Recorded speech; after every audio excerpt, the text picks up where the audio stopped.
ఇప్పుడు నీకు పికిల్స్ ఎలా ఫుడ్ మీమ్ స్టార్స్కి వాళ్ళ జాబ్ కూడా అదే, వాళ్ళ పని అదే. నువ్వు ఏ విధంగా పికిల్స్ ద్వారా నువ్వు బతుకుతున్నావు, వాళ్ళు కూడా మీమ్స్ ద్వారా బతుకుతారు. మేము మంచి మీమ్ కోసం, మంచి కంటెంట్ కోసం ఎవరైనా ఎదురు చూస్తారు. ఏమైనా కేసు పెడతారు? తప్పు మీద కదా, తప్పు మీద పెట్టుకొని ఆపోగోళ్ళ మీద ఏమైనా కేసు పెడతారు. బిజినెస్లో డబ్బులు వచ్చి బాగా బలిచినారు, బలుపు ఎక్కువైపోయింది. బలుపు ఎక్కువైన తర్వాత ఇలాంటి మాటలే వస్తాయి. ఎవరైనా పికిల్స్ ఈ టైంలో అమ్మేవాళ్ళు మన బర్డ్ ఫ్లూ అని చెప్పేసి ఎవరు కొనలే కోళ్ళు. ఆ కోళ్ళని ఎక్కడ పోయినాయి? ఎవరైనా చంపలేదు. అంత పికిల్స్ చేసి అందరూ పికిల్స్ చేసినారు. నమస్తేనా. సోషల్ మీడియాలో మీరు వైరల్ అవుతున్న టాపిక్ చూసే ఉంటారు, అలాగే చిట్టి పికిల్స్. వాళ్ళ గురించి మీరేం చెప్పాలనుకుంటున్నారు? అది ఇండియాలోనే కాదండి, వరల్డ్ వైజ్గా అన్ని చోట్ల మన తెలుగు వాళ్ళు ఎక్కడెక్కడ ఉన్నారో అక్కడ దాకా వాళ్ళు ఏ విధంగా డెలివరీ చేస్తారో సోషల్ మీడియా కూడా వాళ్ళు చేసిన పనిని అదే విధంగా డెలివరీ చేసింది. సో వాళ్ళు తెలుసుకోవాల్సి ఏంటంటే బిజినెస్లో అనేది చేసేటప్పుడు పేషెన్స్ ఉండాలి. అది జెంట్స్ అయినా లైక్ లేడీస్ అయినా కూడా. కానీ ఒక పర్సన్ అడిగిండు వై సో ఎక్స్పెన్సివ్ అని, దానికి నువ్వు చెప్పాల్సిన విధానం ఏంది, మేము పలానా చోటు నుంచి తెస్తున్నాం, లేదంటే ఇంగ్రీడియంట్స్ వాడుతున్నాం, లేకుంటే అందరికంటే మంచిగా లైక్ ఏమంటారు క్వాంటిటీ ఎక్కువ ఇచ్చేది కానీ, లేకుంటే దాంట్లో వాడే పదార్థాల్లో ఎటువంటి కెమికల్ వాడట్లేదు, మేము స్వచ్ఛందంగా చేస్తున్నాం, ఇలా ఆన్సర్ ఇవ్వాలి. కానీ నువ్వు దీన్ని ఎక్స్పెన్సివ్ అంటే నువ్వు నీ కెరియర్లో డెవలప్ అవ్వాలి, నీ భార్యకి ఏం చేస్తావు? కస్టమర్ని ఎప్పుడు దేవునిగా చూడాలి మనం ఎక్కడ పోయినా కూడా. ఎవరు చెప్పారు? వాళ్ళ నాన్నగారు చెప్పారు. అది ఫస్ట్లో చెప్పారు. బట్ అది ఎందుకు పాటించట్లేదు? పాటించకపోవడం వల్లే మీకు మీ వాట్సాప్ బ్లాక్ అయినాయి, మీ వెబ్సైట్ బ్లాక్ అయింది, మీ ఇంకో పేరు పెట్టుకొని మీరు రావాల్సిందే. మరి ఆకేలు ఆ మాట అన్న 3 రోజుల తర్వాత సారీ చెప్పడం ఎట్లా చూస్తారు? అంటే రియలైజ్ అయ్యారు. రియలైజ్ అయ్యేలోపు నష్టం జరిగిపోయింది. నష్టం జరిగిన తర్వాత రియలైజ్ అయ్యడం వల్ల వేస్ట్ అనమాట. మామూలుగా ఒక కస్టమర్ని మనం ఏ విధంగా రాబట్టుకోవాలని చూడాలి. కానీ బిజినెస్ చేసేవాళ్ళు దీనిని ఏం చూస్తున్నారంటే వాళ్ళు పెట్టింది ఏదో 3 years ఇంకో బ్రాండింగ్ ప్రమోషన్ చేసుకుని డబ్బులు బాగా సంపాదించినారు. ఇంకా బిజినెస్లో గర్వం పెరిగింది. గర్వం అనేది బిజినెస్ మ్యాన్కి ఎప్పుడు ఉండకూడదు. ఉన్నారంటే ఆ రోజే ఎండ్ ఆఫ్ ది డే వాళ్ళకి. ఈ రోజు అయిపోయింది, ఇంకెవరు కొంటారు చెప్పండి? చాలా మంది ఏమంటున్నారంటే వీళ్ళు పొట్టి బట్టలు వేసి ఎక్స్పోజింగ్ చేసి రీల్స్ చేయడం వల్ల ఎక్కువ మంది చూశారు, దానివల్ల ఎక్కువ ప్రమోషన్ వచ్చింది, ఎటు కొంటారు కదా అని రేట్లు అలా పెట్టారు అంటున్నారు. దీని మీద మీరు ఏమంటారు?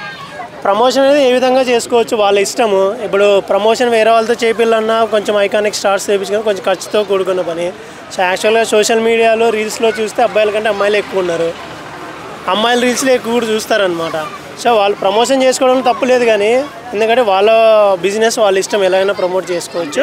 తిట్టడం వెనుక కొంచెం మెంటల్గా డిప్రెషన్లో ఉందని చెప్పేసి అంటున్నారు వాళ్ళ అక్కలు. అవన్నీ కవర్ చేసుకోనే కానీ బిజినెస్లో డబ్బులు వచ్చి బాగా బలిచినారు, బలుపు ఎక్కువైపోయింది.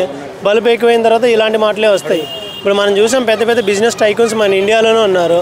ఎంత పెద్ద బిజినెస్ టైకూన్ అయినా, ఇప్పుడు మనం కేఫ్ పెట్టారు బాబురావు గారు, ఎంత బిజినెస్ టైకూన్ అయినా ఓపెన్ చేసిన రోజు హైటెక్ సిటీలో ఆయనే స్వయంగా వచ్చి కింద ఇచ్చాడు, గ్లాసులు కానీ ఇచ్చాడు. అలా ఉండాలి బిజినెస్ పర్సన్. అది ఏదో 3 yearsలో ఎదిగిపోయి ఏదో వెబ్సైట్ ద్వారా కొన్ని డబ్బులు సంపాదించుకుంటేనే కస్టమర్స్ అనేది చాలా దారుణంగా ట్రీట్ చేయడం వల్ల నెక్స్ట్ ఎవరైనా బిజినెస్ పెట్టుకున్న వాళ్ళు కూడా వీళ్ళని ఉదాహరణ తీసుకొని కొంచెం జాగ్రత్తగా బిజినెస్ నడుపుకుంటే చాలా బాగుంటుంది. ఇప్పుడు నీకు పికిల్స్ ఎలా ఫుడ్ మీమ్ స్టార్స్కి వాళ్ళ జాబ్ కూడా అదే, వాళ్ళ పని అదే. నువ్వు ఏ విధంగా పికిల్స్ ద్వారా నువ్వు బతుకుతున్నావు, వాళ్ళు కూడా మీమ్స్ ద్వారా బతుకుతారు. మేము మంచి మీమ్ కోసం, మంచి కంటెంట్ కోసం ఎవరైనా ఎదురు చూస్తారు. మీరు ఇప్పుడు మైకులు పట్టుకొని వచ్చినారంటే మంచి కంటెంట్ వచ్చిందంటే మీకు వ్యూస్ వచ్చినాయంటే అప్పుడు మీ శాలరీస్ పెరుగుతాయి, లేకుంటే మీ రెప్యుటేషన్, మీ ఛానల్ రెప్యుటేషన్ పెరుగుతుంది. అది బయటకు వచ్చే ముందు ఉండాలి. మరి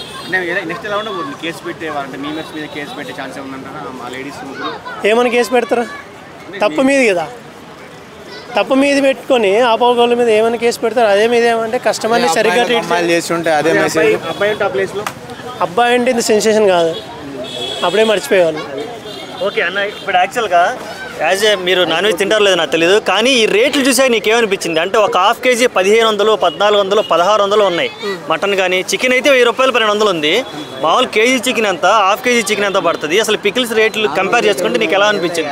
నాకు తెలిసి ఇప్పుడు వీళ్ళే కాదు, దాదాపు ఎవరైనా పికిల్స్ ఈ టైంలో అమ్మేవాళ్ళు మన బర్డ్ ఫ్లూ అని చెప్పేసి ఎవరు కొనలే కోళ్ళు.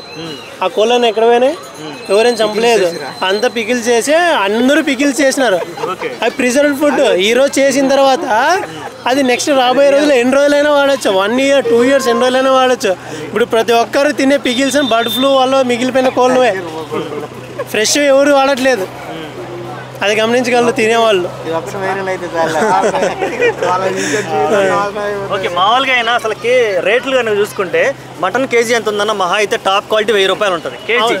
హాఫ్ కేజీ పికిల్ వీళ్ళ దగ్గర 1400 ఉంది. దీన్ని ఏ రకంగా అందులో కలిపి ఇంగ్రీడియంట్స్ ఎంత అవుతుంది, దాని కాస్ట్ ఎంత అవుతుంది, వాళ్ళు పెట్టిన కాస్ట్ ఎంత అవుతుంది, అసలుకి ఇవన్నీ ఆలోచిస్తే మైండ్ పోయింది ఆ కుర్రోడికి. మీకేమనిపించింది ఆ రేట్లు చూసారు? నాకేమనిపించింది అంటే ఊరుగా తినకుండా మనం బతకలేమనేది ఉండదు. దాంట్లో టేస్ట్ ఏం పెద్దగా అంటే ఆల్రెడీ నేను కూడా కొన్ని రీల్స్ చూశాను. ఎక్కడో యూఎస్ వాళ్ళు కూడా తీసుకొని 4 days 5 days డెలివరీ అయిందంట. ఆయన ఏం చెప్తున్నా అంటే పర్లేదు అని చెప్తున్నాడు, ట్రై చేయండి అంటున్నారు. ట్రై చేయండి అంటున్నారంటే ఎంత ఏమంటారు, ఎంత టేస్ట్ ఉన్నా ఏమున్నా పికిల్ అనేది ఒక ప్రిజర్వ్ ఫుడ్. అది హెల్త్కి అయితే మంచిది కాదు. ఎప్పుడైనా తాజాగా ఉన్నట్టే మనం తినాలి. పికిల్ ఎప్పుడో లైట్గా ఏదైనా మన పెరుగులేక అలాంటప్పుడు వాడుకున్నా సరిపోతుంది. కానీ దీన్ని తీసుకొచ్చి గరం గరం అన్నంలో తినాలని వాళ్ళు చూపిస్తుంటారు రీల్స్ అనమాట. కానీ అలా తింటే మనకి అల్సర్స్ ఇవే వస్తాయి. ఓకే అన్న, ఇప్పుడు యాక్చువల్గా సోషల్ మీడియాలో ఒక అమ్మాయి వచ్చేసి ఏ ప్రమోట్ చేసినా అది చెత్త అవని గుడ్డవని కుర్రోళ్ళు ఆలోచించకుండా దాని గురించి ప్రమోట్ చేయటం, దాన్ని లైకులు కొట్టడం, కామెంట్లు చేయటం, ఫాలో చేయటము, అట్లాగే వాళ్ళు ప్రమోట్ చేసిన దాన్ని కొనటము, ఇవన్నీ ఎట్లా చూస్తాం? అదని అందులో మీరు చూసుకుంటే ఎవరి బిజినెస్ వాళ్ళండి. ఇప్పుడు మీరు సోషల్ మీడియా ప్లాట్ఫామ్ వాళ్ళు డబ్బులు తీసుకున్నారు. సో రీల్స్ చేసేవాళ్ళు ఏ విధంగా ఫాలోవర్స్ ఎక్కువ ఉంటే వాళ్ళు కూడా అమౌంట్ తీసుకొని వాళ్ళు పబ్లిసిటీ చేసుకున్నారు. సో చూసేవాళ్ళు ఎవరికైతే ఇంట్రెస్ట్ ఉందో వాళ్ళు మాత్రమే కొంటారు. కానీ ఎవరు బలవంతం పెట్టట్లేదు కదా కొన్ని. ఇప్పుడు ఈ పికిల్స్ కూడా ఎవరైనా కానీ బలవంతం పెట్టట్లేదు. బట్ ఇంకోటి ఏంటంటే ఇది లైక్ అన్రిజిస్టర్డ్. ఏదైతే పికిల్స్ మీరు మాట్లాడుతున్నారో అన్రిజిస్టర్డ్, జస్ట్ ఒక వెబ్సైట్ క్రియేట్ చేసుకొని అమ్ముతున్నారు. దానికి ఎక్కడ గవర్నమెంట్ పరంగా గైడ్లైన్స్ ఏం లేవు. వాళ్ళు కొన్నప్పుడు ఓన్లీ లైక్ ఏదైతే సైట్లో రిజిస్టర్ చేసి ఆ లైసెన్స్ అవి ఏమున్నా కూడా గవర్నమెంట్కి అయితే ట్యాక్స్ కడుతున్నారా లేదా అనేది బై చేసే వాళ్ళకి తెలుస్తుంది. ఓన్లీ ప్లాట్ఫామ్ ఫీజు వాడుతున్నారా లేకుంటే జిఎస్టీ యాడ్ అవుతుందా? జిఎస్టీ వేస్తున్నారు, తర్వాత డెలివరీ ఛార్జెస్ కూడా వేస్తున్నారు. ఆ జిఎస్టీ యాడ్ చేస్తున్నారంటే అది ప్రభుత్వం దగ్గర రిజిస్టర్ అయి ఉంటుంది. బట్ అది ఎక్కడ ఉంటుంది ఏంది ఫుడ్ సేఫ్టీ అధికారులు కూడా ఒకసారి చూస్తే బాగుంటుంది.